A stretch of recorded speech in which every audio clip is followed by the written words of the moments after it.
आज ही Doubtnut app download करें। Doubtnut पर होगा अब आपके सभी मैथ्स, केमिस्ट्री, फिजिक्स और बायोलॉजी डाउट्स का सफाया। बस अपने क्वेश्चन की फोटो खींचो, उसे क्रॉप करो और तुरंत वीडियो सोल्यूशन पाओ। Download now.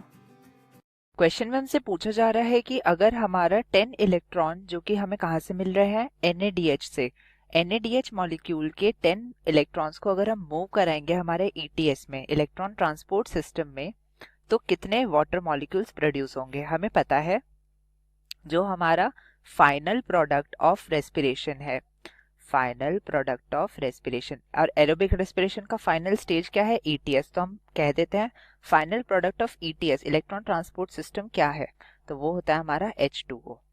H2O क्या होता है, मॉलिक्यूल है HOH का, यानी कि वाटर।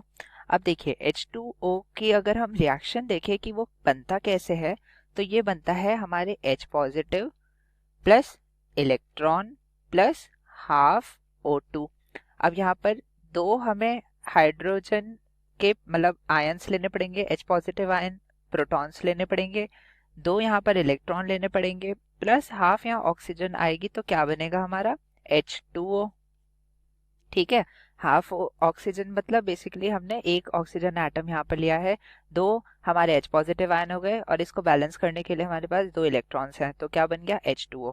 तो आपने यहाँ पर ये चीज तो नोट कर ली होगी कि यहाँ पर अगर हमारे दो इलेक्ट्रॉन होंगे तो एक हमारा मॉलिक्यूल बनता है वाटर का।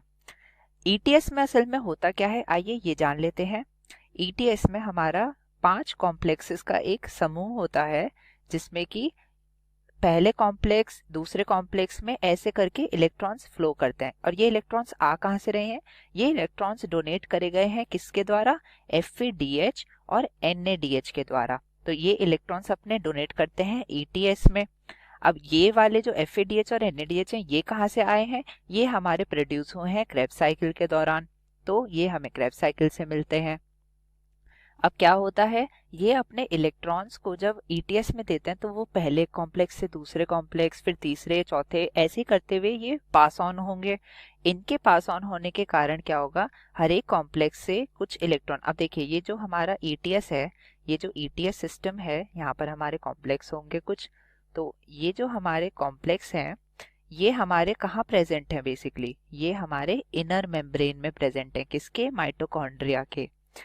इधर की तरफ क्या होगा, इसका मैट्रिक्स होगा, और इधर की तरफ क्या होगा, इंटरमेम्ब्रेनल स्पेस।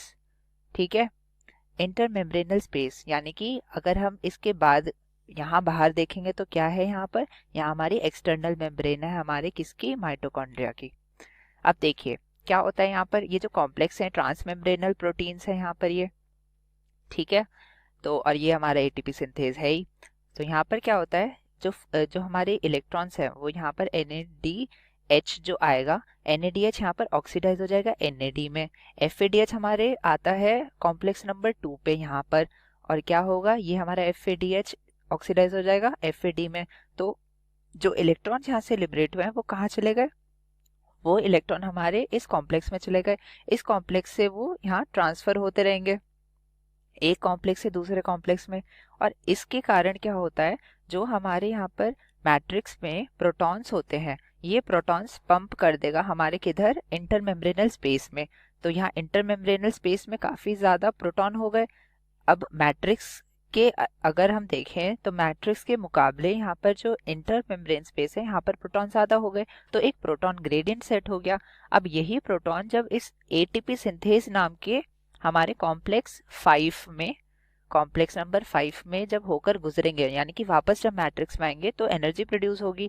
वो एनर्जी हमारी इतनी काफी होती है जिससे कि हमारा ADP plus inorganic phosphate couple होके ATP बना दे। तो एडिनोसिन ट्राइफॉस्फेट ऐसे बनता है हमारे ETS में। अब क्या होता है, ये जो हमारा कॉम्प्लेक्स नंबर 4 था, यहाँ पर हमारे क्या होते हैं, ये जो H पॉजिटिव आयंस हैं, ये जो इलेक्ट्रॉन्स हैं, ये एक्यूमुलेट होते हैं। तो अगर हमें ये चेन चलाए रखनी है तो इनको हमें यहाँ से निकालना पड़ेगा, एलिमिनेट करना होगा। इस एलिमिनेशन के लिए हमारे यहाँ पे आती है मॉलिक्यूलर ऑक्सीजन। जो हम ऑक्सीजन को यूटिलाइज करते हैं ना एरोबिक रेस्पिरेशन में, उसका काम यही लास्ट स्टेज में आकर होता है। तो ये ऑक्सीजन क्या करता है, हमारे इन H पॉजिटिव आयन और इलेक्ट्रॉन को ले लेता है और बना देता है वाटर। तो क्या हुआ, हाफ हमारा ऑक्सीजन का मॉलिक्यूल 2 हाइड्रोजन पॉजिटिव आयन के साथ और 2 इलेक्ट्रॉन के साथ मिलके बना देगा वाटर का मॉलिक्यूल, और वाटर मॉलिक्यूल हमारा यहाँ से निकल जाता है। तो क्या होगा, ये इलेक्ट्रॉन्स और H पॉजिटिव एक्यूमुलेट नहीं होंगे और ये हमारी जो इलेक्ट्रॉन ट्रांसपोर्ट चेन है ये चलती रहेगी। तो आपने यहाँ पर देखा कि 2 इलेक्ट्रॉन से एक H2O बन रहा है, तो यहाँ पर 10 इलेक्ट्रॉन से कितने बनेंगे, हाफ कर देंगे इसका तो बना 5। तो हमारा आंसर हो जाता है D, 5 molecules of water. Thank you. Class 6 से 12 से लेके नीट, IIT, जेईई मेंस और एडवांस के लेवल तक 10 मिलियन से ज्यादा स्टूडेंट्स का भरोसा। आज ही डाउनलोड करें डाउटनेट ऐप या व्हाट्सएप कीजिए अपने डाउट्स 8400 400 400 पर।